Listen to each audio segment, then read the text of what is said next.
evening guys, that is Saturday today. So I'm back engine madiscarding mama.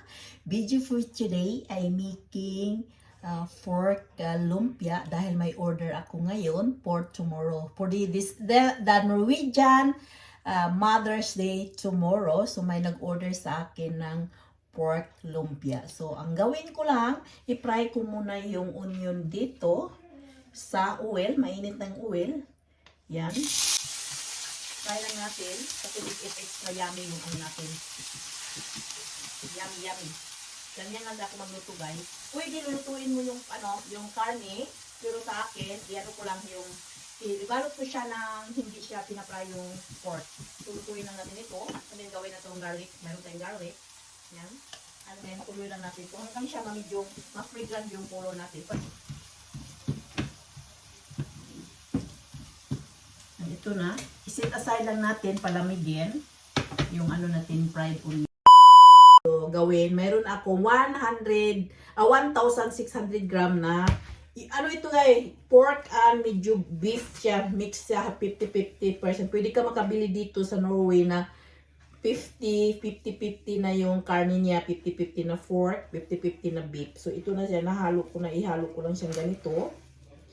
Yan.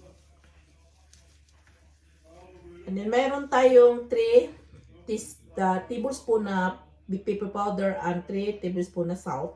Ihalo lang natin ito. Yan. And then, gumamit tayong little bit oil. Sesame oil. Tansya-tansya lang ito, guys. Kasi pag magluto ako talagang may sesame oil. Kasi ito ang magpapasarap sa anin natin. Mabango siya.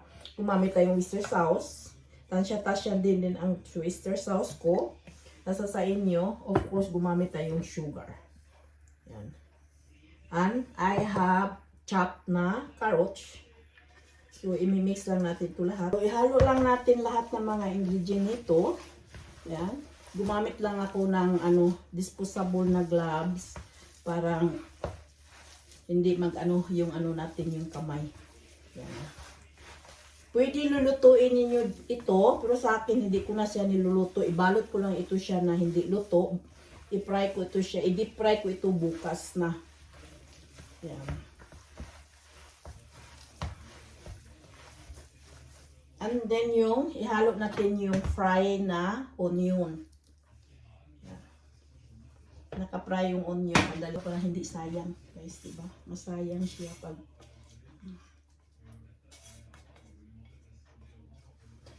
and ito na siya guys, ibabalot na lang natin ito. Mix lahat.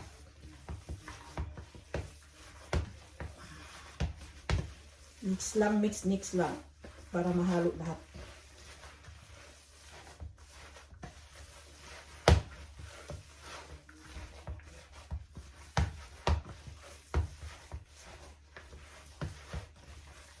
So, ang sunod natin gawin, ibalot natin ito mamaya.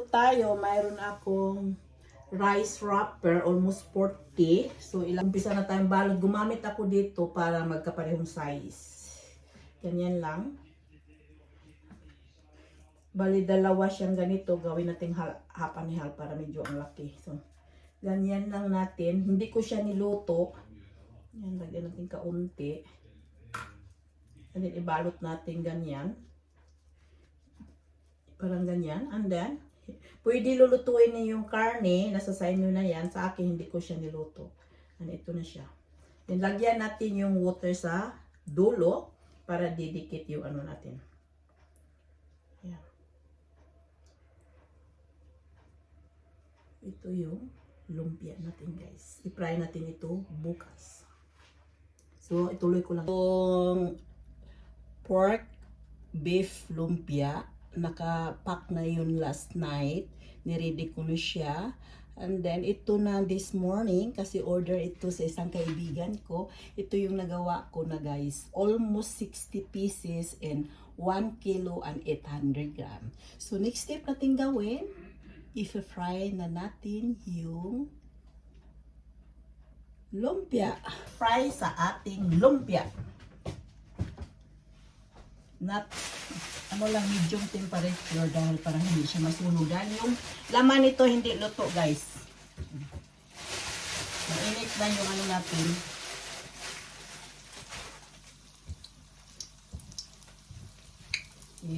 I-fry lang natin. And that is it.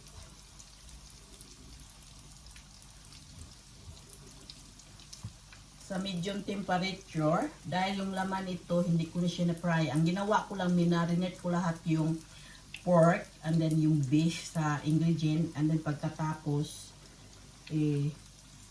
binalot ko na lang. Yung onion and garlic, pinafry ko siya kaunti ng oil. And then the rest, minix ko lang siya. Tingnan natin, guys.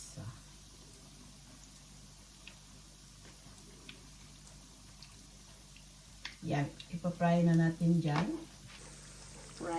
Deep fry natin in medium temperature. Para maluto yung nasa ilalim dahil yung hindi ko na siya pinafry. Yan, pork lumpia is done. I-drain mo na lang natin dito. Yan. Medyo matagal siya pag-fry ko dahil hindi siya luto. Pagbalot ko, hindi ko niluto yung pork and beef. Kaya, need all time to fry, deep fry. So, i-drain lang natin, gumamit tayo dito ng straining para yung oil niya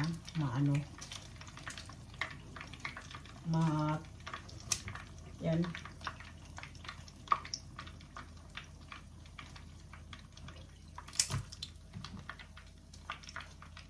This is my pork beef lumpia, guys. Now that is done. So, ready na i-pick up sa kuligos ko. Is ordered today. And then, at the same time, that is Mother's Day! Yeah! This is my kuligos ordered me pork and beef lumpia. So, ready na i-pick up dito. And in the meantime, gagawa muna tayo ng noodles.